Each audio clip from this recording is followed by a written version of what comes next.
So we will continue to fight this out in court. I obviously don't agree with the ruling today. A judge blocks Utah's latest anti-abortion law from going into effect. I'll tell you what happens next. We're just going to keep searching, keep looking, and until we decide that we can't search anymore. It has been more than 24 hours as search and rescue crews continue to comb this area for a woman who may have fallen into the Weber River. We don't hesitate to close down the canyon. We always have to put safety first. A massive mudslide shuts down Little Cottonwood Canyon when UDOT expects to get the mess cleaned up.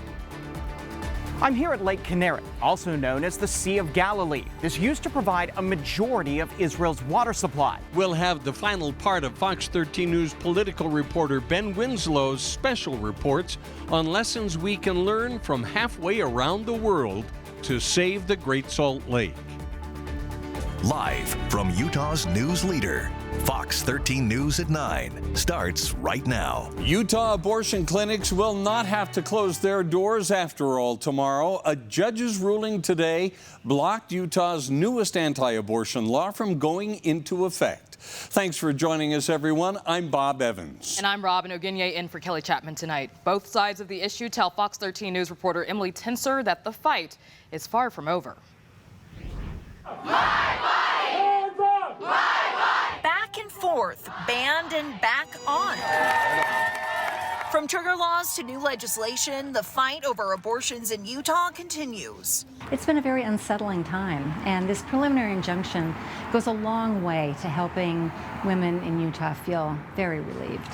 Planned Parenthood Association and others versus State of Utah and others. Just hours before the new law would have stripped abortion clinics of their licenses and required the procedure to be done in hospitals and medical clinics, 3rd District Court Judge Andrew Stone blocked it, saying it doesn't preserve the status quo. Until about 45 minutes ago, we were preparing to call our patients and let them know that we were no longer going to be able to offer abortion services to them. The decision is great news for the Planned Parenthood Association of Utah, but a letdown for Senator Daniel McKay, who sponsored the bill. But it's disappointing to see legal volleying going on when there's an effort really to protect life. The Utah Attorney General's office says it has no comment on the ruling, but they do plan to appeal it to the Utah Supreme Court, and that court is already considering another appeal involving the abortion trigger law. We fought our way into creating abortion law, and we're fighting our way out of it. It doesn't surprise me that the courts want to take a slower approach. In his ruling, Judge Stone referenced a doctor's declaration that this new law will drive most people out of state or force them to remain pregnant and ultimately give birth against their will. So we will continue to fight this out in court. I imagine that this is going to go on for some time. Let's hear it for our veterans out there, huh? It's step one of 1,000, and there are a lot more steps in this case to be considered, and I'm very confident in the state's legal position. In Salt Lake City, Emily Tenser, Fox 13 News, Utah. The Utah Department of Health and Human Services says they will abide by the requirements of today's decision, meaning they will continue to follow their current licensing practices and oversight. Search and rescue efforts continued today for a missing woman who may have fallen into the Weber River. As of tonight, crews have not been able to find her. Fox 13 News reporter Chris Arnold joins us live from South Weber, where the second day of search efforts have wrapped up. Hi, Chris. Well, good evening, Bob and Robin. Yeah, no, rescue crews and volunteers packed things up here within the past hour as the sun began to set. The second day of search efforts concentrated on this area of the Weber River near the Riverside RV Park. Now, kayak rescue crews and drones and even helicopters have been used to help with that continued search. Sergeant Paul Babansky with the Weber County Sheriff's Office says they were putting teams into that fast-moving water earlier in the day in areas they hadn't searched yet, checking spots that may have overhanging trees. Now, Sergeant Babinski says the woman they're looking for is a local resident and believed to be in her 20s or 30s.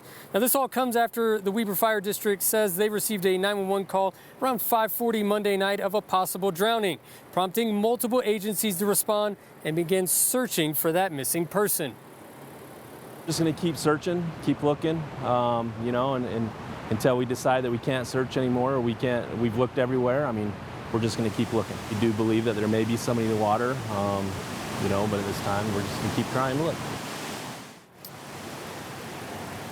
Well, law enforcement officials aren't releasing the identity of that woman at this time, but I have reached out to a handful of friends, family, and people saying they know the person that crews are searching for, but have not heard back from anyone at this time. Now, as for how long crews will continue to search, Sergeant Babinski says he's unsure of what circumstances will lead to them stopping those efforts, saying that decision would lie in the hands of the search and rescue commander when deciding when they've exhausted all of their options. For now, live here near South Weber, Chris Arnold, Fox 13 News, Utah. Chris, we thank you. Salt Lake City police say a man accused of shooting 2 people during a soccer match in a park last night has been arrested in Juab County by Utah Highway Patrol troopers. Police say the suspect, 32-year-old Stephen Matthew Macias, allegedly shot a 65-year-old man in the parking lot at 17th South River Park.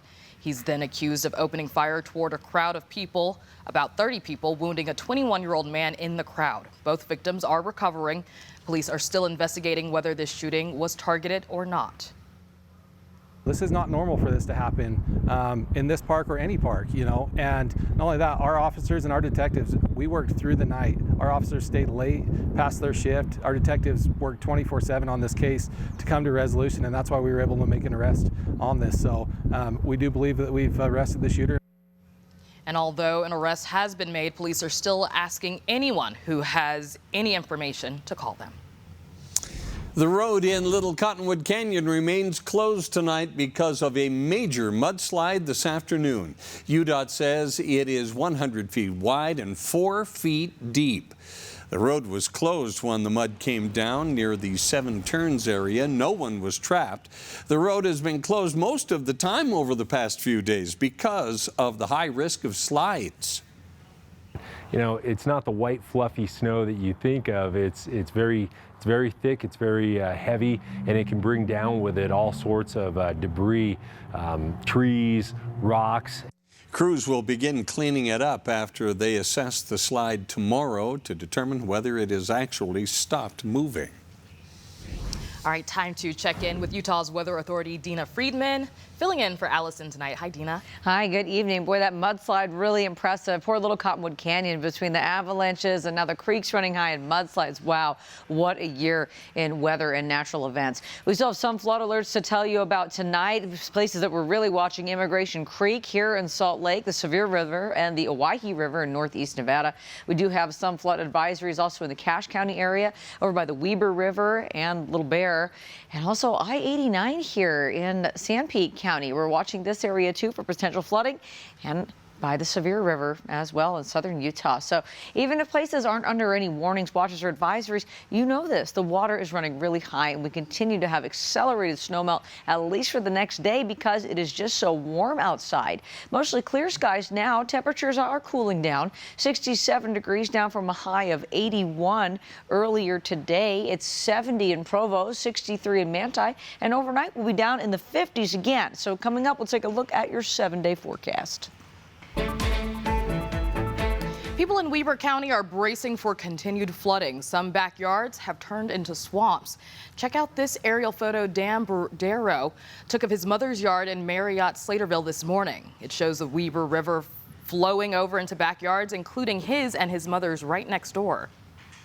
And it's all starting to come down, and if it stays like this, it's really not that big of a deal. It's, you know, might ruin the crop, but it's not catastrophic. But if we get a rapid warm up and it all comes down in a hurry, then, you know, it'll be a different story. He says they are preparing for anything and that his mother's sump pump goes off every 15 minutes. He says similar flooding like this happened in 2011 as well and didn't reach their homes. So their hope is that the water stays out of their basements this year too. There is good news when it comes to saving the Great Salt Lake. Water is now spilling over an emergency berm installed on Union Pacific Railroad's Great Salt Lake Causeway. It was designed to prop up the fragile ecosystem when the lake level hit a historic low. Thanks to an amazing winter, the lake has risen about 4 feet now. It and the berm have helped reduce the salinity levels in the water. Here we are. We have a great snowpack. We're topping the berm. It wasn't expected, but we are very happy to have the snowpack, and it'll do great things for the salinity in the South Arm. It'll also raise the levels in the South Arm, and then as you can see it spilling, we're going to raise levels in the North Arm. The lake still has a ways to go before it's back to a healthy level. Union Pacific Railroad did the berm work for free. Railroad workers tell Fox 13 News they care about the health of the lake, too. Today, we got a bird's eye view of the Great Salt Lake through EcoFlight. Experts and enthusiasts can fly over the lake to get a real-time image of how the lake looks. It's incredible to see water now spilling over the berm and into the North Arm, and knowing that we have so much snow that is yet to melt, and we're just going to see it continue to rise. Fox 13 flew with EcoFlight back in August, and you can see how starkly different the two views are. Where there was exposed lake bed last fall, there's actually water filled all over now. But this winter doesn't mean the lake is saved, so the work will continue. Coming up, pretty soon the elephants at Utah's Hogle Zoo will be gone. We'll explain why. And the program created to assist low-income households find affordable housing is back after closing applications 3 years ago. Find out why Section 8 will soon be open to more families in Salt Lake City. From Augusta National during Masters Week to the courses in Utah, we'll hear from Sadie Wagner as she goes after a state championship with Lone Peak.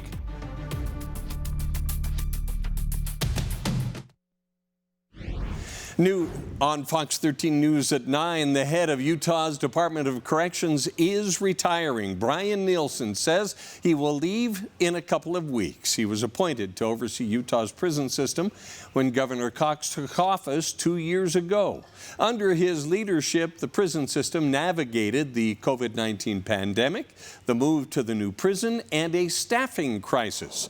In a statement, the governor noted those issues and thanked Nielsen for his service to the state. After a hiatus, the Salt Lake City Housing Authority will open applications for Section 8 housing after closing the waiting list due to high demand. This is the program that provides rental assistance to low-income households. Applications were last opened 3 years ago when the wait list hit 600 families. Now applications will reopen June 1st. To apply, you need the date of birth and social security numbers for all members of your household and gross income for all household members. The Housing Authority's deputy director told me today, with a growing economy and housing market, Salt Lake City is seeing an increase in the need for cheaper housing.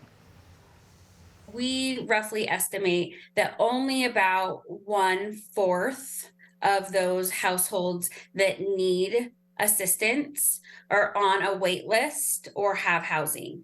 The majority, so 60% are out there and trying to make it work or trying to get on a wait list, but wait lists close when they get too full nationwide. So we see that the need is very high.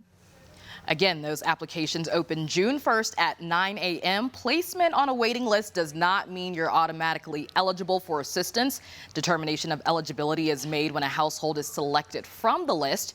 If you want to apply on June 1st, you can find the link to do so with this story on fox13now.com.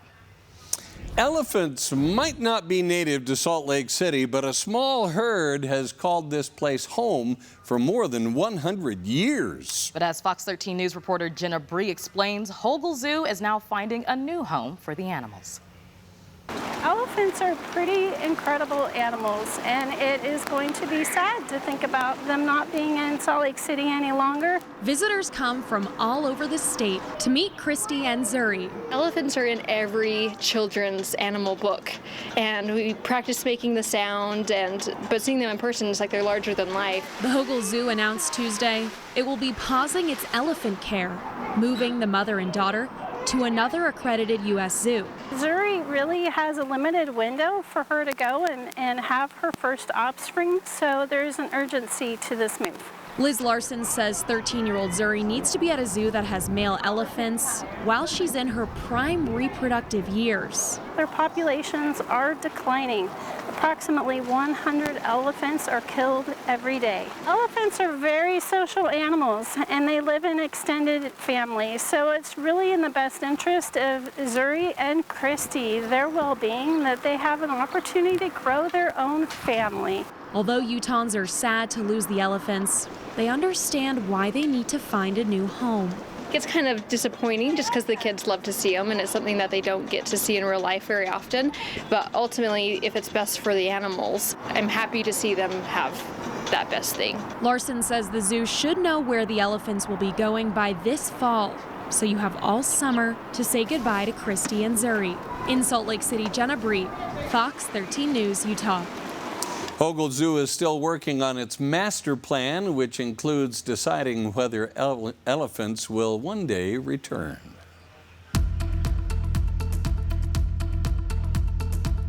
Well, good evening. I'm Fox 13 meteorologist Dina Friedman with your forecast. Skies are clearing out tonight, and boy, we've had a treat with all this warm weather, but that also means that the snow is melting fast.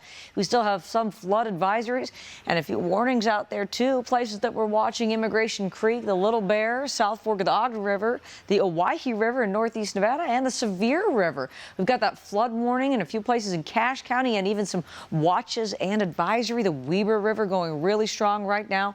And along I-89 here, we're watching this area for possible flooding in San Pete County. And in southern Utah, the Sevier River is under the watch as well, or some of our flood warnings now. So, and even places where there's not a watch or warning, the water is just running so high all across the state. So do be mindful of that, especially tomorrow, as we've got another very warm day and a lot of snow melting quickly.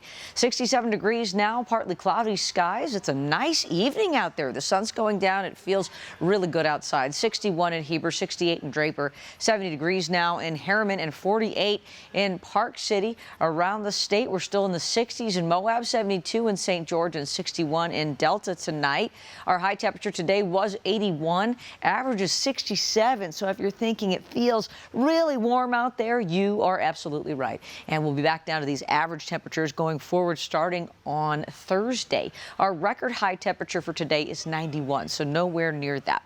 Temperatures fall this evening into the 50s under mostly clear skies. Should be a picture perfect night for us all around. Weather headlines going forward here. We've got one more very warm day. Temperatures about 15 degrees above average for some of us. The rain moves in with some scattered showers on Thursday, and much cooler weather really begins to settle in on Thursday as well, with some wind. So we've had a little bit of high cloud cover today, and there's a big area of low pressure. So all of this is connected. You can see this cool counterclockwise swirly motion here, and that's been kicking off some cloud cover. As that upper level low begins to move eastward a little bit slowly, it's pretty much parked for tomorrow, and then slowly going eastward, we start to get those scattered showers moving in Thursday and then into Thursday night as well. So we could see some potential shower activity there, mainly Wednesday late night and then into Thursday. Tonight, mostly clear skies though. Enjoy it. 52 degrees, pretty perfect out there, and 54 in St. George. And tomorrow a little bit breezy,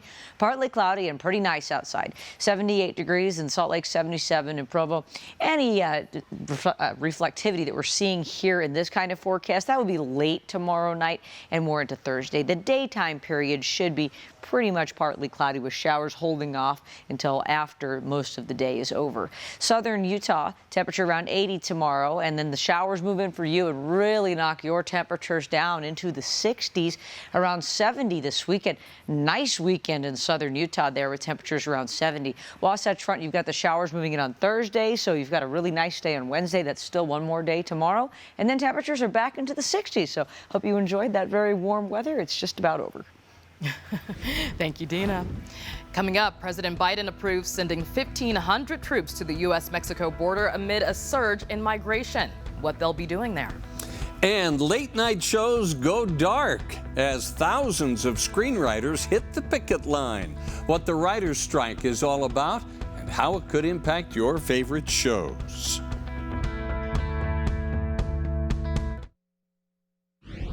In national news, the man accused of shooting and killing 5 people in Texas over the weekend has been taken into custody. Multiple sources tell Fox News that 38-year-old Francisco Oropeza was taken into custody without incident. He was taken in by a special operations group of the Border Patrol. Oropeza, a Mexican national who has reportedly been deported 4 times, is accused of killing 5 people inside a Texas home last Friday after a neighbor confronted him, complaining about shooting his gun while he was intoxicated. Police say Oropeza killed the neighbor and her 9-year-old son, in addition to 3 others. 1,500 U.S. troops will head to the Mexican border in preparation for Title 42's expiration. Title 42 is a COVID-era policy that allowed migrants to be turned away at the border.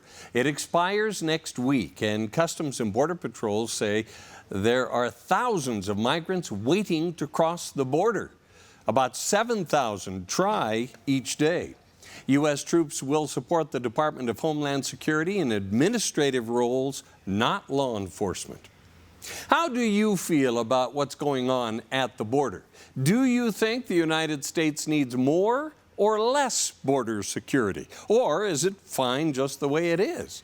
To weigh in, scan the QR code on your screen. It'll take you to fox13now.com/voice.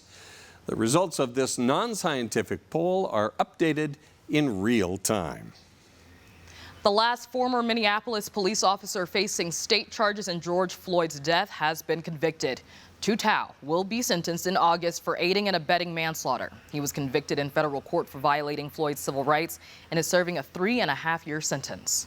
Some first-run TV shows started reruns today. More than 11,000 union writers are now on strike. They've been trying to negotiate a new contract with the Alliance of Motion Picture and Television Producers.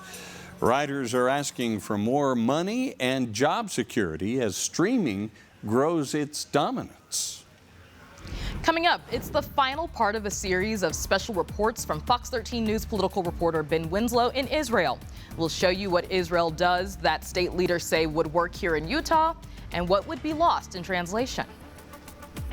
RSL's playing well right now. It is trending outside instead of inside. Has that been a difference for this club? We'll hear from the coach coming up.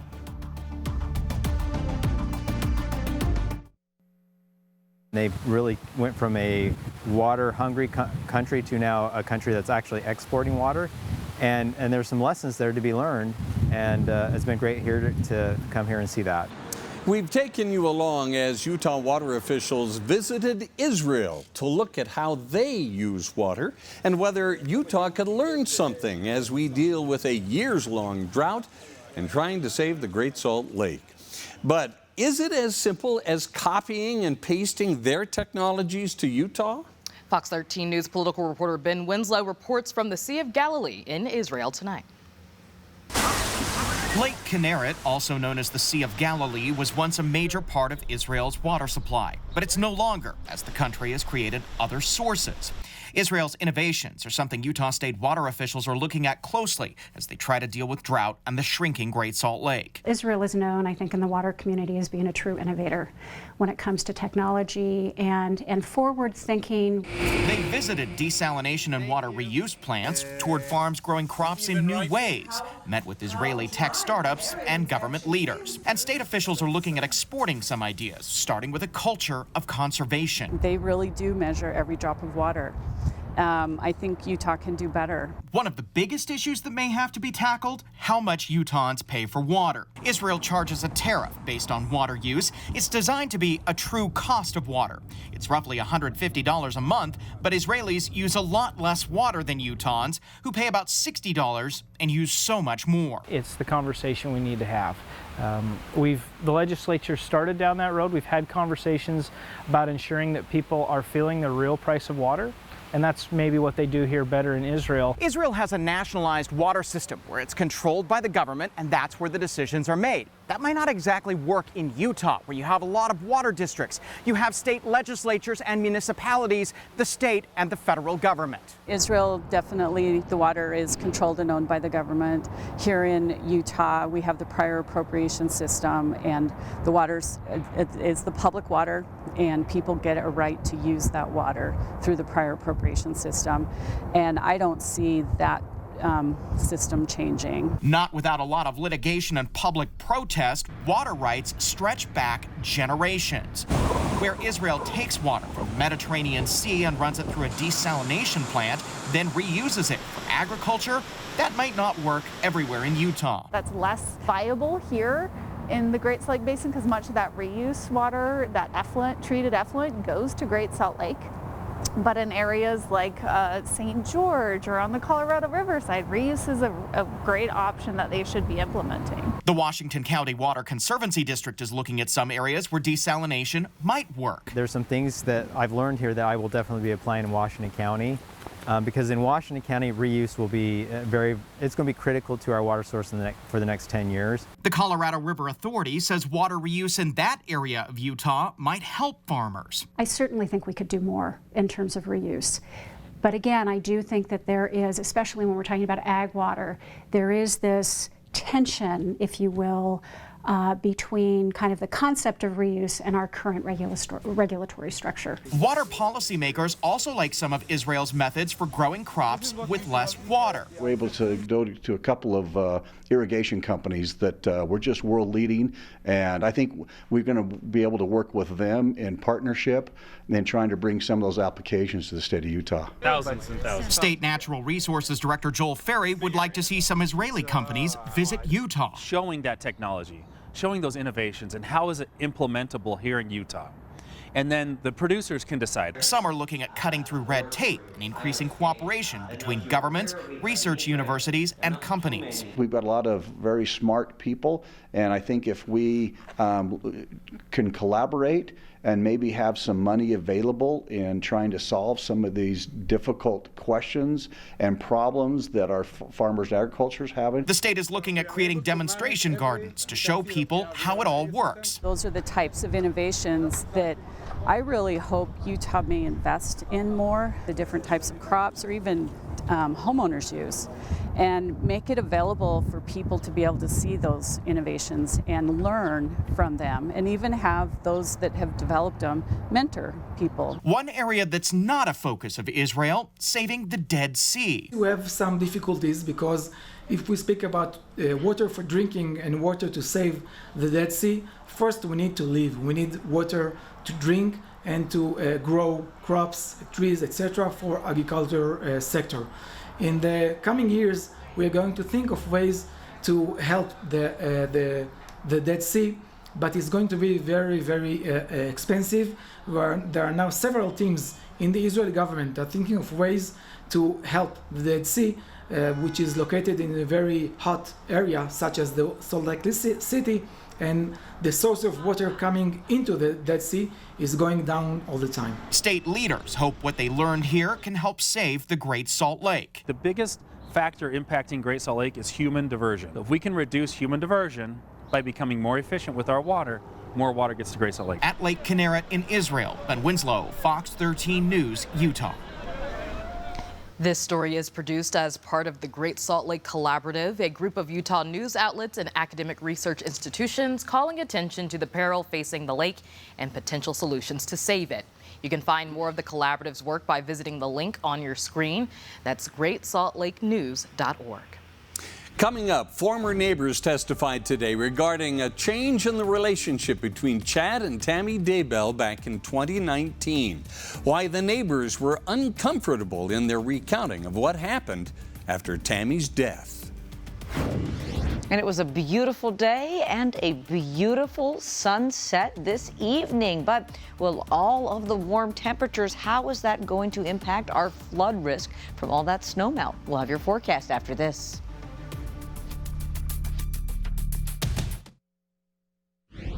It was 1 year ago today that toddlers Odin Ratliff and Hunter Jackson were killed by a reckless driver while playing in a corral in Eagle Mountain. The Utah County Sheriff's Office says tears, many tears were shed then, and many tears were shed again tonight. That driver is facing murder charges.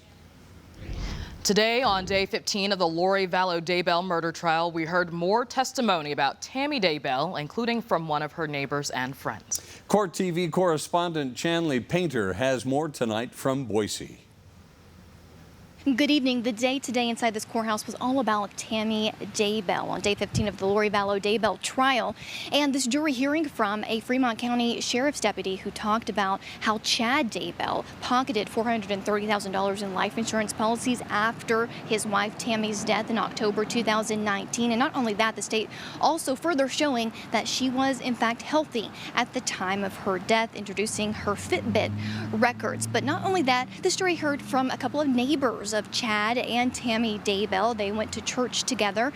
Alice and Todd Gilbert told the jury about who Tammy was. They also described how the relationship between Tammy and Chad seemed to change in late 2019. Even Chad telling them he had a vision that Tammy would pass away at an early age. And then in October 2019, Alice Gilbert received a call from Emma Daybell. Emma was sobbing on the phone. She told Alice that her mother had died in her sleep, and then Chad took over the phone call with Emma and told Alice not to tell anyone about Tammy's death for an hour. When the Gilberts arrived at the Daybell home later that morning, the children were stunned. They were all on the couch. They could hardly speak, but Chad did not seem stunned. And then only 7 days after Tammy's death, the Gilberts testified to Chad, introducing them to who Lori Vallow was, and they were so affectionate with each other, the Gilberts were uncomfortable.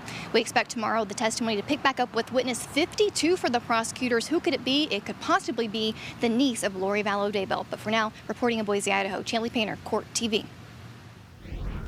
Coming up, Vivint Arena begins its transition to becoming the Delta Center once again. We'll show you.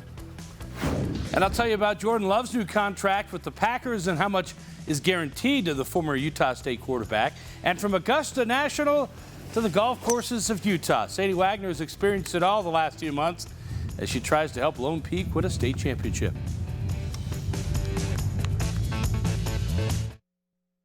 A 5-year-old boy was critically injured yesterday when he was hit by a tractor trailer in Summit County. The Utah Highway Patrol says the boy ran across South Hoytsville Road yesterday afternoon.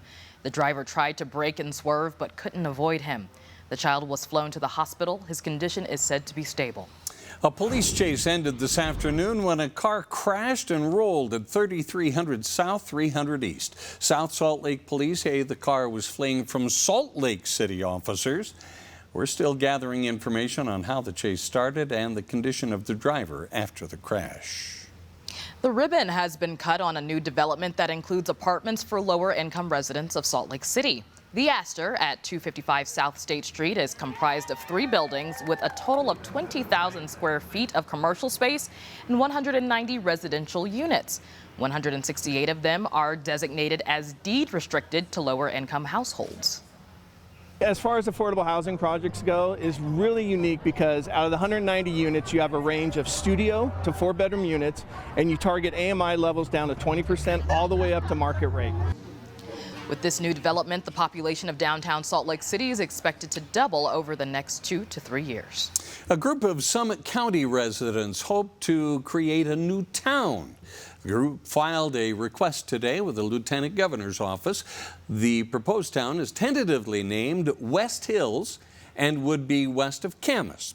In a statement to Fox 13 News, the group says they'll preserve up to 50% of the land for open space and create additional land use rights for residents.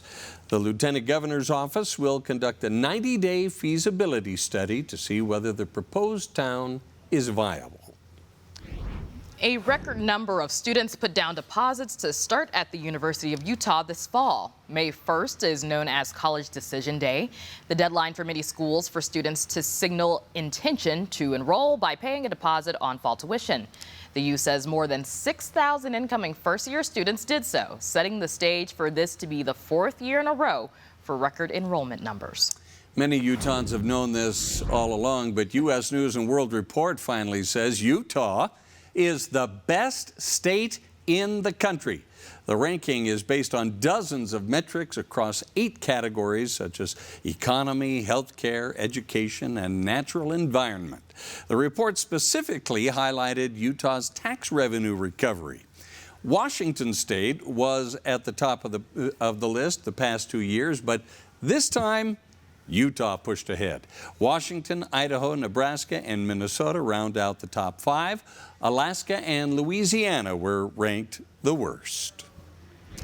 Well, the transition of Vivint Arena back to the Delta Center is happening. Today, crews removed the Vivint name from the building. Vivint Smart Home has held the naming rights since 2015, but earlier this year, the Jazz announced the sponsorship would go back to Delta Airlines. The arena was called the Delta Center from 1991 to 2006. The change will officially take effect July 1st. Well, beautiful weather to change the name back to the Delta Center, but and the wonderful thing is that the warm temperatures are going to go away for a little while, hopefully slowing down the snow melt. Yeah, that's definitely the best part of the forecast, right? Because we've got one more warm day, but that does increase the flood potential. Then it cools down, should slow down a little bit, as we don't want those really quick, long warm-ups. That's bad for our flooding conditions. We still have a lot more snow to melt up there. Hopefully, remember last summer how low Jordanelle was. So here's hoping that our reservoirs really recover this year. Sunset tonight was beautiful. Wow. Great shot. It was a great day, great sunset, nice conditions all the way around, and temperatures today were around 80 degrees. We still have some flood watches and warnings for you. Cache County, you've got some flood watches here, and the Bear River is flowing really high along with the Weber River. That's what we're thinking of. The Weber River is also running really high. I-89, you've got a flood advisory there, and also a flood warning for the Sevier River. Other places we're watching: Immigration Creek, the Owyhee River in northeast Nevada, and the Little Bear above Paradise up in Cache County. That's what we're thinking of. So a visible satellite picture today shows we had some high cloud cover, and you can even see that now extending into the whole western half of the state, courtesy of an area of low pressure off to the south and west. Now it's 67 degrees here in Salt Lake, 43 in Alta, and 68 degrees tonight in Draper, 72 in St. George, and 53 in Ely. As we go through the night, temperatures will tumble into the 50s. It should be a really nice evening, pretty dry out there for sure. Our weather headlines going forward: we continue with some of the pollen count and the breeze for sure. So those of you that have allergies, that's not going away. That will continue with our warm day tomorrow. Thursday, we've got scattered showers in the forecast again, and then some much cooler weather as those scattered showers in that area of low pressure moves in. So it's going to get a little windy and a little bit wet. Here's that area of low pressure off to the south and west. You can see this all spinning around. And as this slowly migrates eastward, we'll see an increase in cloud cover late on Wednesday. And then those showers move in late Wednesday night and more into Thursday. You can see the timing here of Futurecast. Those scattered showers approach late Wednesday into Thursday morning. And by Thursday afternoon, scattered showers across much of the state, and then moving northward late Thursday night. So on Wednesday, that's for tonight, and tomorrow morning we'll start off with our partly cloudy skies, 52 in Salt Lake and 51 in Provo, 54 in St. George. Nice conditions overnight. It's going to be a nice day. 78 degrees, should be a nice day tomorrow as well. Any of these showers will move in the later part of the day, so it should be a really nice afternoon. The breeze will pick up a little bit in the second half of the day, just like it did today on Tuesday. Up to 80 in St. George, 65 in Park City, and 75 in Price. In southern Utah, temperatures are going to be around 80 degrees tomorrow, and then we'll be up into the 60s only on Thursday with the scattered showers. You can see the cooler air really starts to settle in here on Friday through the weekend, but the weekend temperatures in southern Utah right around 70 degrees, so that's going to be pretty perfect. And then we bounce back to around 80 in the early part of next week. And the Wasatch, then we've got our last hurrah with the warm day. Those of you that love the fun in the sun, 78 degrees tomorrow, scattered showers on Thursday. Temperatures stay a little bit more close to average in the 60s going through the weekend. We do have scattered showers in the forecast on Saturday, but it doesn't really seem like it's going to be a big wet day event or anything like that. Just some widely scattered showers on Saturday, and then temperatures start to modify a little bit back toward average, which is in the mid to upper 60s by the early to middle part of next week. But enjoy your last day of the abnormally warm weather, because it's just about over. Former Utah State star Jordan Love will get his shot as Green Bay's starting quarterback this season. And today, Love and the Packers agreed to a one-year contract extension worth $22.5 million with $13.5 million guaranteed. RSL plays this week in Houston, and after 2 wins and a tie in their last 3 matches, they were back outside training today, and they feel like the move from inside to outside has really helped. The sun is the most important part of that. I think soccer is meant to be played on grass under the sun. That naturally brings a very jovial type environment, especially having spent the first 4 or 5 months inside. I don't think it's ironic that when we moved outside, we started putting together some better performances and getting some results. We're going to stay out here as long as we can. The Lone Peak girls golf team will try to repeat as state champions next week, led by a group of young players, including freshman Sadie Wagner, who competed at Augusta National in April. Now it's Sadie Wagner, 15-year-old from Alpine, Utah. On the Sunday before the start of the Masters, Sadie Wagner teed it up in the drive, chip and putt national finals at Augusta National. It was such an experience. It was crazy. It was so pretty, and they were like so strict, so it was like different than any other golf course you would ever play on. You couldn't lay on the grass. I got in trouble for that one. But it was amazing. And she nearly won the girls' 14-15 division. She battled her nerves and finished second, just 1 point out of first place. You did really well. Thank you. I was just kind of in shock because I was like, I didn't think that I was going to do as well as I did, but I did all right. From Augusta National to the golf courses here in Utah, Sadie's now focused on helping Lone Peak repeat as state champions. It's definitely a lot different. It's not as nice, but I'm grateful that I get to play with my team because they're super fun. And her teammates were watching her compete on national television. It was good. It was impressive. I was proud. It was good. She represented Utah, and yeah, she did so good. Aiden Long helped Lone Peak win the state title last year, finishing second individually as a freshman, behind her sister Berlin, who's now playing at BYU. Aiden, who's now a sophomore, and Sadie, who's a freshman, are now leading a young Lone Peak team. You guys challenge each other? I mean, is the competition what drives you guys? For sure. I think me and Aiden, we go at it pretty much every time. We play together all the time. We've also grown up playing together, so it's like me and Sadie are already pretty close, but it definitely is fun because I feel like both of our games have like really gone to the next level. Lone Peak has won every tournament they've played in this season, with the big one remaining. Is that the goal, to repeat as state champions? Oh, for sure. We're definitely going for that. They won the Region 4 championship today. States next week, Monday, Tuesday, Riverbend, and they're going to be tough to beat. This is going to be exciting. Yeah, we'll see what happens next week. Great players. Yep. Thank you, Jeff. Yep. We'll be right back. Thanks for watching Fox 13 News at 9. QuickCast is up next.